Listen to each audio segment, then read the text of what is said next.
What happens when Hollywood royalty sits down for what should be a routine interview, only to face the most disrespectful host on daytime television? In just 41 seconds, one inflammatory comment would trigger an explosive confrontation that would expose the true character of a talk show host who clearly forgot who she was speaking to. Samuel L. Jackson walked onto the Tamron Hall show set that Tuesday afternoon with the same commanding presence that has made him one of the most respected actors of our time. The studio audience erupted in applause as he made his way to the guest chair, flashing that signature smile that has charmed moviegoers for decades. Tamron Hall, dressed in her usual bright blazer and forced smile, seemed almost annoyed by the enthusiastic reception her guest was receiving. Well, Samuel L. Jackson, everyone. Tamron began with what can only be described as barely contained irritation. I have to say, you certainly know how to make an entrance. Samuel settled into his chair with the grace of someone who has done thousands of interviews. Thank you for having me, Tamron. Always good to be here. But something was off. The usual warmth that talk show hosts extend to their guests was nowhere to be found. Instead, Tamron leaned forward with an expression that seemed more confrontational than welcoming. So Samuel, let's get right into it, she said, her tone sharp. You've been in Hollywood for what, 40 years now? And yet here you are, still trying to stay relevant. Tell me, when do you think it's time for actors of your generation to step aside and make room for younger talent? The question hit like a slap across the face. Samuel's eyebrows raised slightly, the only indication of his surprise at such an unprofessional opening. The studio audience fell silent, sensing the tension that had just filled the room. I'm sorry, what? Samuel replied, his voice calm but with an edge that anyone familiar with his films would recognize. Step aside? Tamron, I'm curious about something. Did someone tell you I was here to announce my retirement? Because that wasn't on my schedule. Tamron laughed, but there was no humor in it. Oh, come on, Samuel. Don't be so sensitive. I'm just asking the questions our viewers want to know. At 75, surely you must be thinking about slowing down. 75? Samuel's voice remained controlled, but his posture shifted. Tamron, I'm 74, and I'm wondering if your research team actually prepared for this interview, or if you just decided to wing it and hope for the best. The host waved her hand dismissively. 74, 75, what's the difference? The point is, you're not exactly spring chicken anymore, are you? Samuel stared at her for a long moment. The difference is accuracy, Tamron, something that used to matter in journalism. But please, continue with your questions. I'm fascinated to see where this is going. Tamron seemed oblivious to the warning signs. Instead of backing down, she doubled down on her aggressive approach. Look, Samuel, let's be honest here. Your recent movies haven't exactly been blockbusters. Some people are saying that maybe you've lost your edge. What do you say to critics who think you're just coasting on your past success? The question was loaded with disrespect, and Samuel's jaw tightened almost imperceptibly. Which critics are those, Tamron? I'd love to know their names so I can send them tickets to my next premiere. Oh, industry insiders. People in the know, she replied vaguely, clearly making it up as she went along. Industry insiders, Samuel repeated slowly. Interesting, because just last week, I wrapped filming on a project that 3 different studios were fighting to produce. But maybe your industry insiders know something I don't. Tamron's smile became even more forced. Well, maybe they're just being polite. You know how Hollywood works. Sometimes they give older actors projects out of nostalgia rather than talent. The insult hung in the air like a toxic cloud. Samuel's hands, which had been resting casually on the arm of his chair, now gripped it slightly. Nostalgia, he said quietly. Is that what you think my career is based on? I'm just saying what some people think, Tamron replied with a shrug that seemed calculated to infuriate. Don't shoot the messenger. Samuel leaned forward slightly. Tamron, I've been doing this job since before you were born. I've worked with directors who shaped cinema history. I've been in films that have grossed billions of dollars worldwide. So when you sit there and suggest that my work is charity, I have to wonder what exactly you're trying to accomplish here. But Tamron wasn't finished. If anything, she seemed energized by his growing frustration. Look, Samuel, I'm not trying to hurt your feelings. I'm just doing my job. Maybe if you weren't so defensive, we could have a real conversation. Defensive? Samuel's voice rose slightly for the first time. Tamron, defending yourself against unprofessional questions isn't being defensive. It's having self-respect. The host rolled her eyes. There you go again with the attitude. This is exactly what people are talking about. Maybe the problem isn't Hollywood. Maybe the problem is you. The studio fell completely silent. Even the cameras seemed to stop moving. Samuel L. Jackson stared at Tamron Hall with a look that could have melted steel. When he spoke, his voice was dangerously quiet. "What did you just say to me?" Tamron, either not recognizing the danger she was in or simply not caring, pressed forward.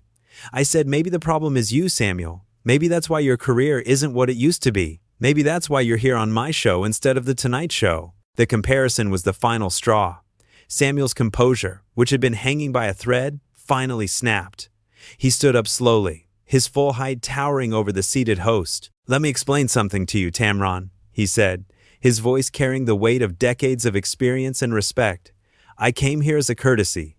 I came here because someone on your team asked me to promote my work. I did not come here to be insulted by someone who clearly doesn't understand the first thing about professionalism." Tamron tried to interrupt, but Samuel continued, his voice growing stronger with each word. "You want to know why I'm not on The Tonight Show? Because I choose where I go. You want to know why my career isn't what it used to be? Because it's better. Every year it gets better, because I keep learning, I keep growing, and I keep earning respect." The host was clearly flustered now, her usual composure cracking. "Samuel, please sit down. We're on television here." "Yes, we are on television," Samuel agreed, "which makes your behavior even more embarrassing." "For you?" He remained standing, looking down at her with a mixture of disappointment and barely controlled anger. "I've been in this business long enough to recognize disrespect when I see it, Tamron.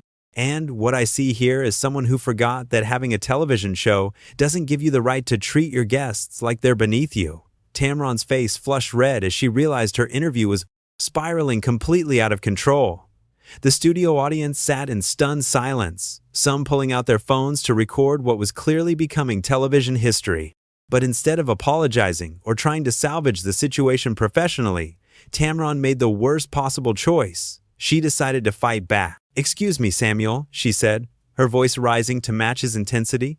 "This is my show. My name is on the building, not yours. If you don't like the questions, then maybe you shouldn't have agreed to come here." Samuel's eyes narrowed.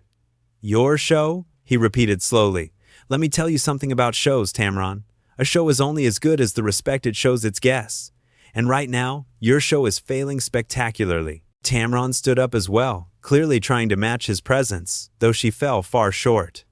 "I don't need lecture from someone who's clearly past his prime about how to run my show." The phrase "past his prime" hit the studio like a thunderbolt. Several audience members audibly gasped. Samuel's face went completely stone cold. "Past my prime," he said, his voice so quiet it was almost a whisper.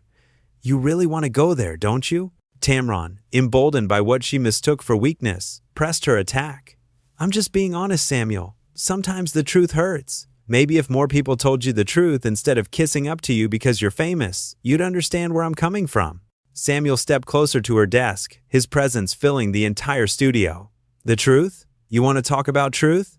Here's some truth for you, Tamron. I've been making movies since you were learning to tie your shoes. I've worked with Quentin Tarantino, Spike Lee, George Lucas. I've been nominated for Academy Awards. I've got a star on the Hollywood Walk of Fame.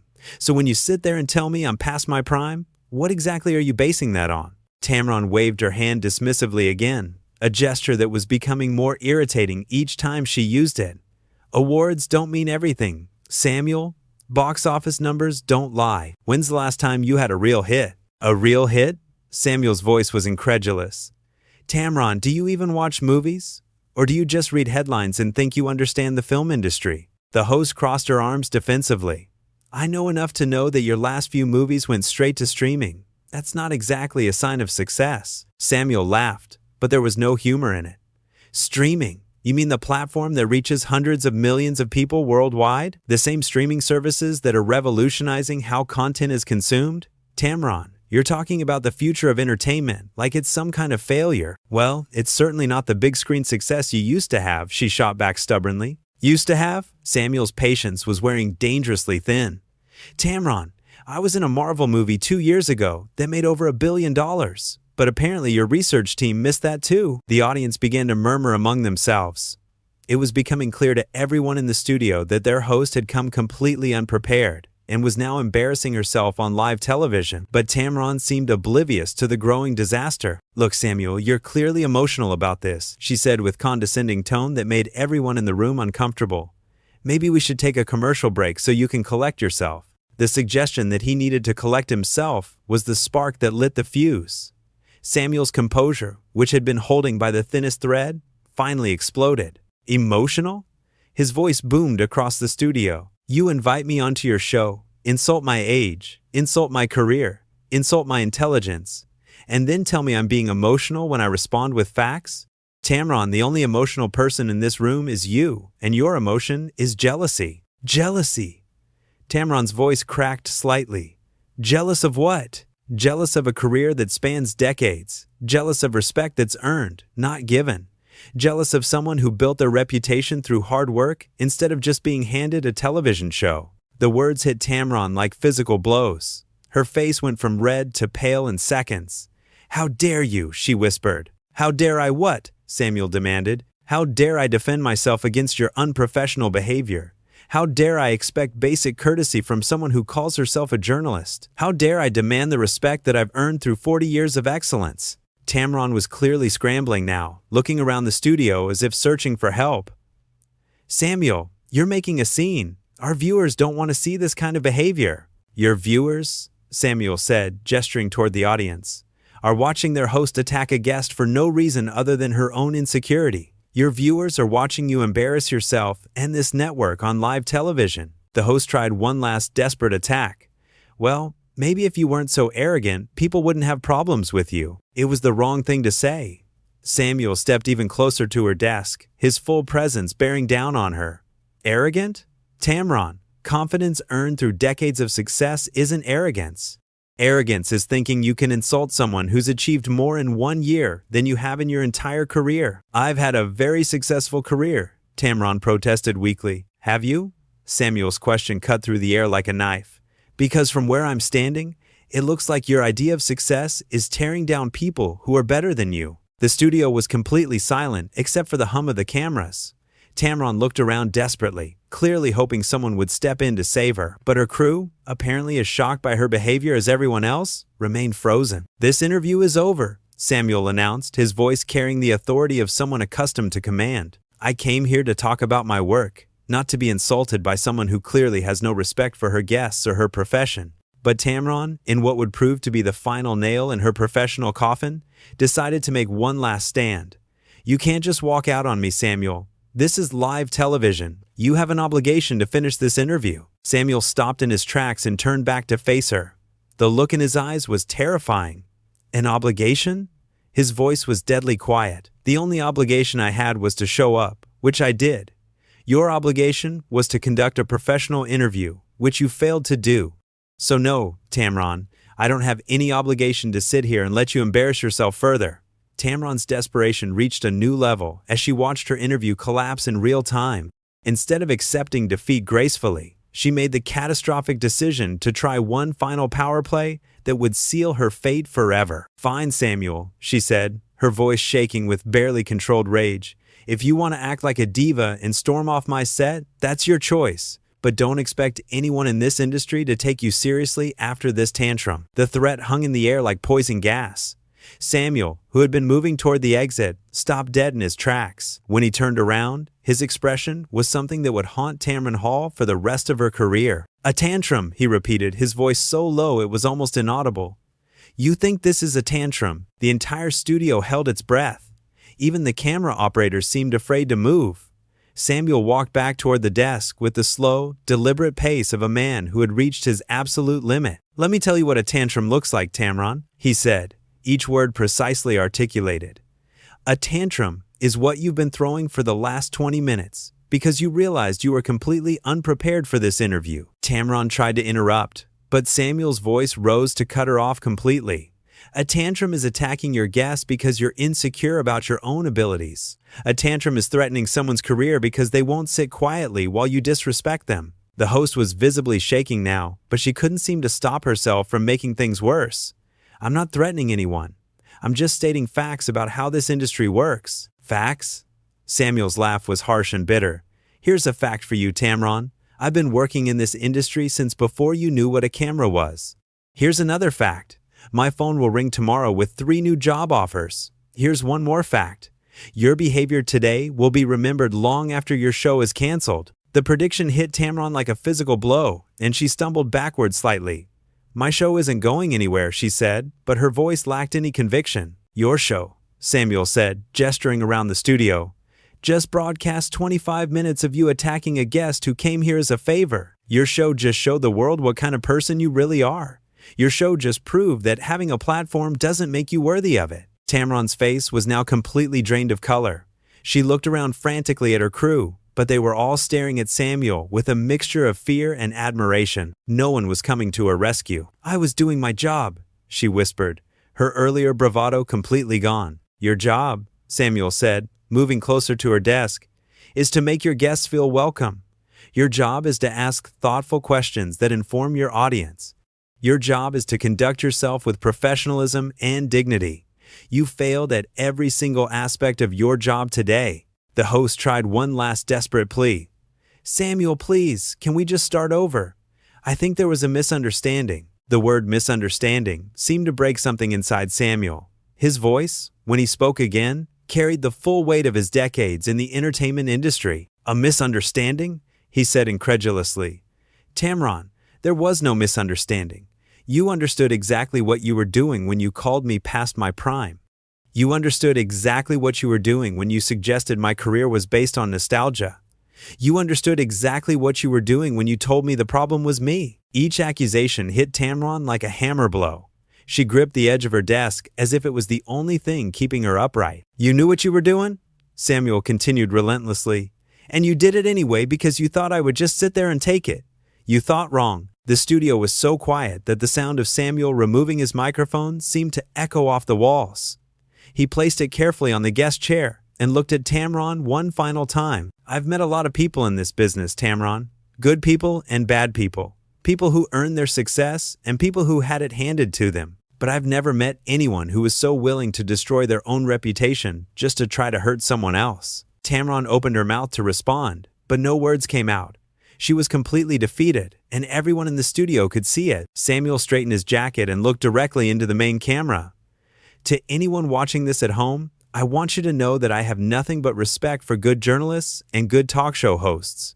This," he gestured toward Tamron without looking at her, "is not what good journalism looks like." He turned back to the host one final time. "Tamron, I hope someday you learn that success isn't about tearing other people down. It's about building something worthwhile. Today, you had the chance to do that. Instead, you chose to show the world who you really are." With that, Samuel L. Jackson walked off the Tamron Hall, set with the same dignity and presence he had entered with. The only difference was that now, everyone in that studio understood they had witnessed something extraordinary. They had seen a master class in how to handle disrespect with grace, strength, and unshakable self-respect. Behind him, Tamron Hall stood alone at her desk, surrounded by cameras that were still rolling, and a studio audience that had watched her destroy her own credibility in real time. The silence that filled the studio wasn't just the absence of sound. It was the sound of a career ending and a reputation being lost forever, all because one talk show host forgot that respect is earned, not demanded, and that true professionalism means lifting your guests up, not tearing them down.